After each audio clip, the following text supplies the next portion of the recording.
Have you ever wondered about your heritage? Who were your great-grandfathers? Where did they come from and what did they do during their lives? This video will answer some of those questions. I'll begin with the very first Darrow, who came to what was then known as the New World.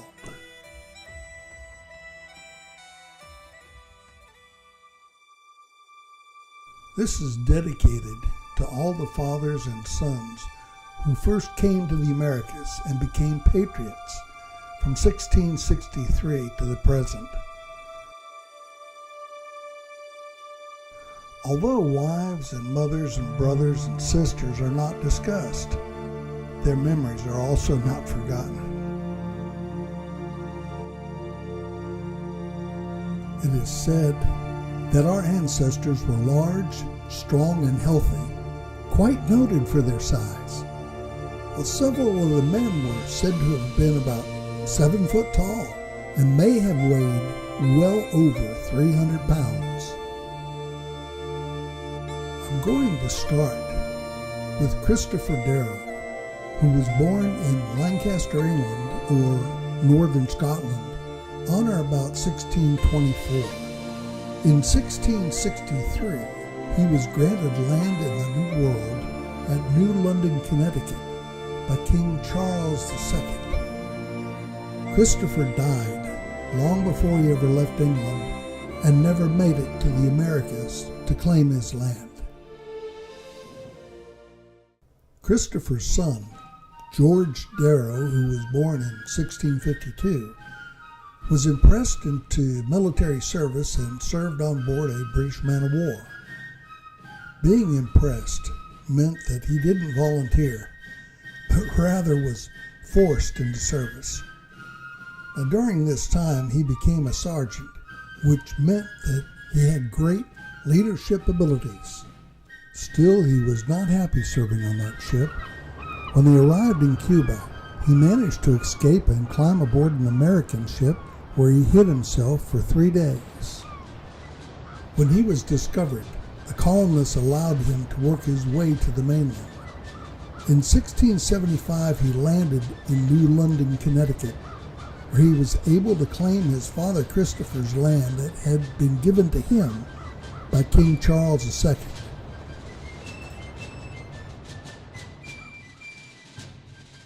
Sergeant George Darrow's great-grandson was also named Christopher Darrow, and he was born in 1725.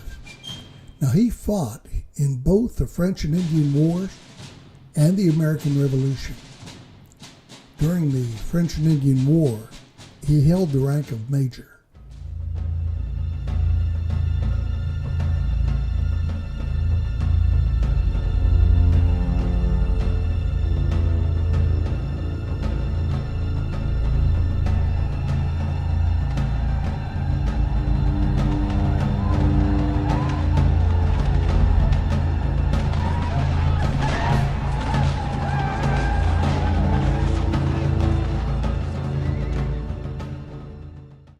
Later, during the American Revolutionary War, he once again volunteered, this time as a lieutenant under the command of Colonel Parsons in the 5th Company of the 6th Regiment, Connecticut Volunteers.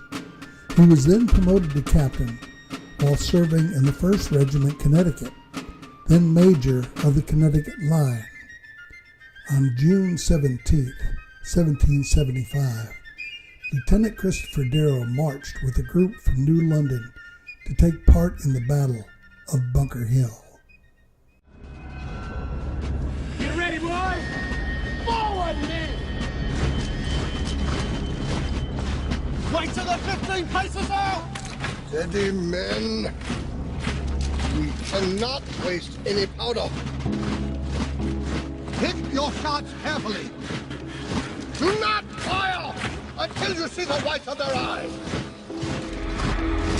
Aim for those pretty red cups!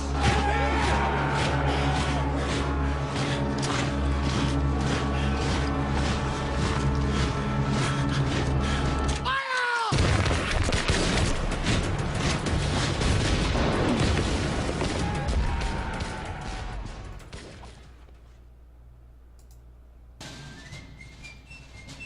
He continued to serve under General George Washington and against General Howe's troops. He fought in the Battle of Long Island on August 27, 1776.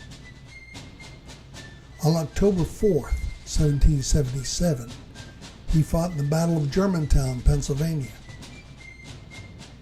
He then spent the brutal winter at Valley Forge. In March 1778, he wrote a letter to George Washington to plead for two of his men who had been accused of desertion. Because of this letter from Captain Darrow, they were found innocent. This is a copy of that letter.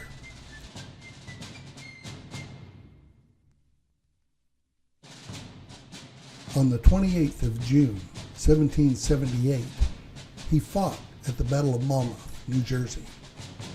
During this famous battle, the legend of Molly Pitcher was born. Maybe Captain Darrow might have witnessed her heroic actions during this battle. I engraved this powder horn in his memory. On it is engraved his signature that I copied from the letter he wrote to George Washington.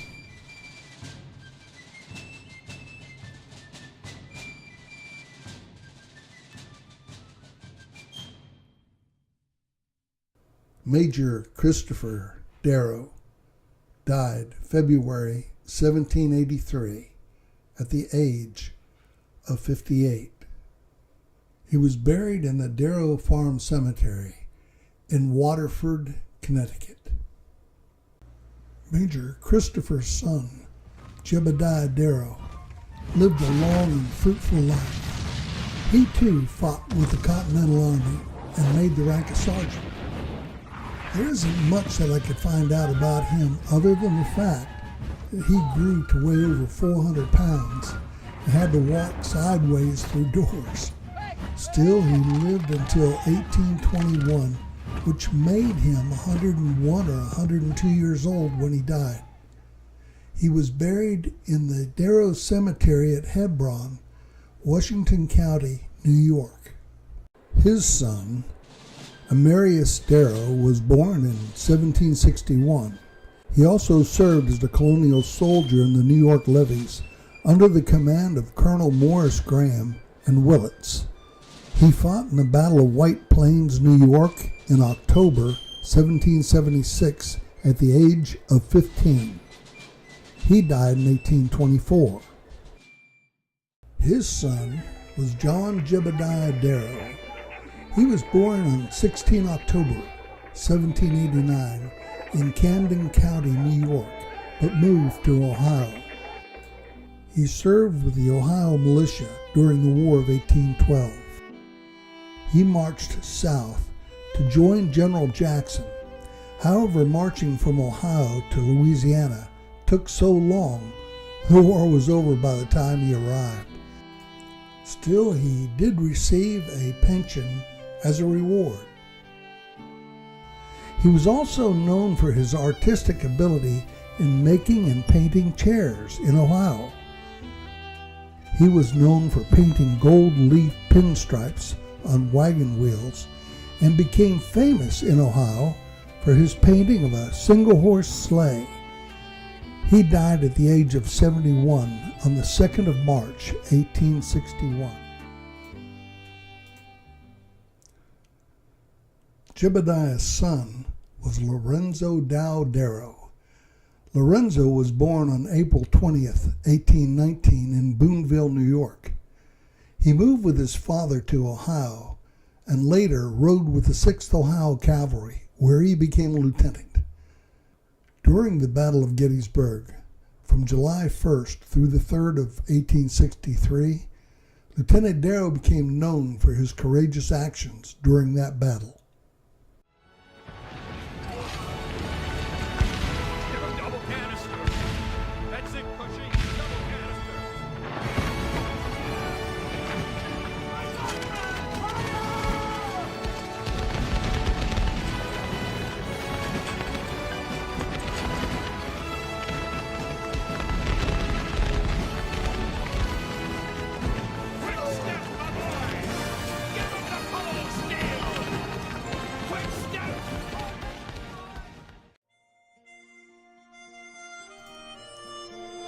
This statue was erected by the state of Ohio, honoring all the men who fought with the 6th Ohio Cavalry at Gettysburg.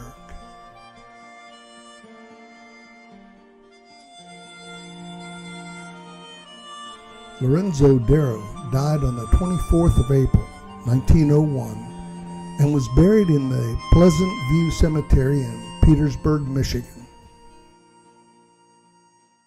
Lorenzo's son was Henry A. Darrow. He was born on 10 November in 1846 in Ravenna, Ohio. He enlisted on January 4th, 1864 with the Union Army at the age of 18 and served with Company G, 6th Ohio Cavalry. Making the rank of sergeant, he fought in many battles, including Gettysburg. During the Battle of Yellow Tavern, he was wounded by a bayonet thrust into his leg and captured. This was the same battle where Confederate General Jeb Stuart was killed. I was told that he managed to escape the Confederate POW camp and returned to his outfit. Sergeant Darrow was mustered out on 27 June, 1865 in Petersburg, Virginia. Here are a few medals and other things he passed on to my dad, whom he loved very much. After being mustered out of the Army in Virginia, he returned home to Ohio, then moved to Wisconsin, where my grandfather, Henry E. Darrow, was born on October the 9th, 1889. I don't know how long he stayed in Wisconsin. However, I do know that he lived in Montana and finally moved to Santa Barbara, California, where he remained for the rest of his life. Although he had suffered scars from the worst scar was in his heart. Civil War veterans called it soldier's heart, which is known as PTSD, or post-traumatic stress disorder today. They also had a term for those who experienced combat. They called it facing the elephant, which he had done many times during the war. My father, Henry O. Darrow, knew him well and spoke of him often. Towards the end of his life, he lived in an old soldier's home until his death on September 11th, 1934. He was buried in the Santa Barbara Cemetery. His son, Henry Edgar Darrow, my grandfather, was born on the 11th of February, 1886 in Wisconsin. Then he moved with his father to Montana, where he lived for many years. I was told that he became a teacher. His first wife was a Blackfoot Indian girl who was my father's mother. However, there is no record of her name that I could find. Later, he moved with his father to Santa Barbara, where he was a plumber. Around 1954, my dad took my mom and me, and we went out to California, and I actually met my grandpa. I'm sorry, but I don't have any pictures of him. But I do know that he was very much loved by all of us. He lived a long and happy life until his death on June 7th, 1979, at the age of 93. He too was buried in the Santa Barbara Cemetery. His son, my dad, was Henry Oliver Darrow. He was born on December the 12th, 1906, in Coram, Flathead Country, Montana. He lived there for several years and learned much from those First Nations relatives. Of course, he moved with his father and grandfather to Santa Barbara, California. His father told me about the time he took my dad off a troop transport train in 1918. Although he was only 12, he decided to fight in World War I, but he never made it. He was very good with horses. I wish I could have seen him ride in the Spanish Days Parade in Santa Barbara, California in 1924.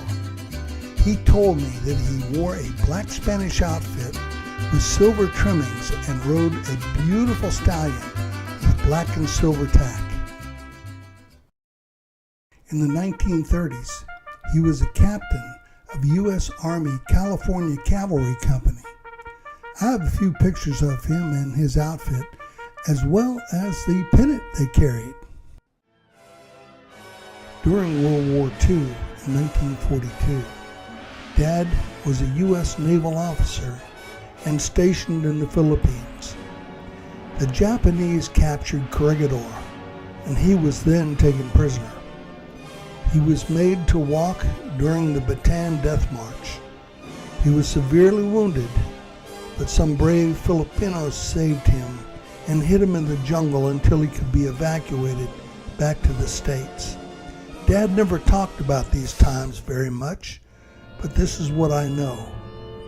He did receive a Purple Heart and other medals, but like I said, he never talked about it. This is a picture of my father taken in 1952 in Oregon after the war. I could explain a lot more about my father, but it would make this video very long. He was extremely accomplished. He designed lots of buildings, including churches, manufacturing plants, and homes. Because of Dad's many opportunities, we lived in California, Oregon, Pennsylvania, New York, and New Jersey when I was growing up. Toward the end of his life, he moved once again to Jacksonville, North Carolina, where I was stationed in the U.S. Marine Corps. He passed away there in 1977. He is buried in the White Marsh Memorial Cemetery in Lansdale, Pennsylvania, where we once lived. I'm very honored to have been Henry O. Darrow's son. My name is William Henry Darrow, and I was born on March 21st, 1945, in Boston. Shortly after I was born, we moved to Santa Barbara, California, then on to Oregon. Here's a picture of me and my three stepbrothers, Hank, Joe, and Robert Darrow, taken in Oregon in 1948. Hank and Joe were both in the U.S. Navy, and later Robert too joined the Navy. Because of my dad, I learned to have great respect and admiration for horses. He taught me many things about horses: how to ride cavalry style, what to do with horses. I didn't know it then, but those lessons would become invaluable to me later. I was also exposed to patriotism and love of country all my life. I was even made the youngest member of the Washington Infantry in Pittsburgh, Pennsylvania. This was a reenactment group of men who dressed in American Revolutionary War uniforms, marched in parades, and put flags on soldiers' graves. I was only about 6 or 7 at the time. Later, I went to Peekskill Military Academy in upstate New York. In 1954, we traveled back out west to California for a visit, then back to Pennsylvania. We lived in Lansdale, Pennsylvania, Bethlehem, Pennsylvania, and finally Belvedere, New Jersey. I graduated from high school in Belvedere, New Jersey in 1963. In October of that year, I joined the United States Marine Corps. This was much to the disdain of my parents, who were both Navy veterans. I used to tell them that it took 2 good Navy veterans to make 1 good Marine. They didn't like that either. In November 1963, while I was still in boot camp, President Kennedy was assassinated. We were preparing for what is known as Final Field for the very last days of boot camp when that happened. After boot camp at Parris Island, I was promoted meritoriously to Private First Class. Then I was sent to Infantry Training Regiment at Camp Geiger, North Carolina. Then sent to Hawaii. Now, I'm not going to relate my Marine Corps career in this video. However, if you want, you can watch some of my other videos enclosed here. I was promoted to the rank of captain and was considered for further promotion to major. This meant, however, that I would have had to have been stationed in Washington, D.C. I did not want that, so I resigned my regular commission in 1976, but remained as a reserve officer until 1987. After my active duty in the Marine Corps, I got out and joined the Jacksonville Police Department in Jacksonville, North Carolina. I became the head of the Special Operations Division and second in command of their SWAT team. I was injured on duty trying to help the rescue squad. This injury ended my career in the department. In 1987, I opened a little store in Swansboro, North Carolina, and I named it Stem to Stern. There I sold nautical gifts like ship models, clocks, scrimshaw, and music. There's a lot more to include about my life during these times, but not in this video. I am now enjoying engraving glass, engraving scrimshaw and whale's teeth and antique powder horns, as well as leather work. I also enjoy making models. This is a stagecoach I finished in 2019. This model was featured in the Wild West magazine. And this is the Constitution, which I had to enclose with plexiglass a few months ago. As you can see, they're quite detailed and took me several years to finish. My son, David Brian Darrow, was born in Jacksonville, North Carolina on the 13th of December 1976. When he was a boy, he enjoyed going to football games, Scottish festivals, and he was an excellent student. He was also a member of the ROTC and developed a talent for mathematics like his grandfather. He is an avid hunter and really enjoys fishing that he shares with his son. He's always been a very hard and diligent worker. I'm very proud of him. His son, Bradley, was born in Michigan on the 6th of July, 2014. He has always been athletic and enjoys the outdoors. This video was made for all my grandchildren and future generations of Darrows to come. God bless.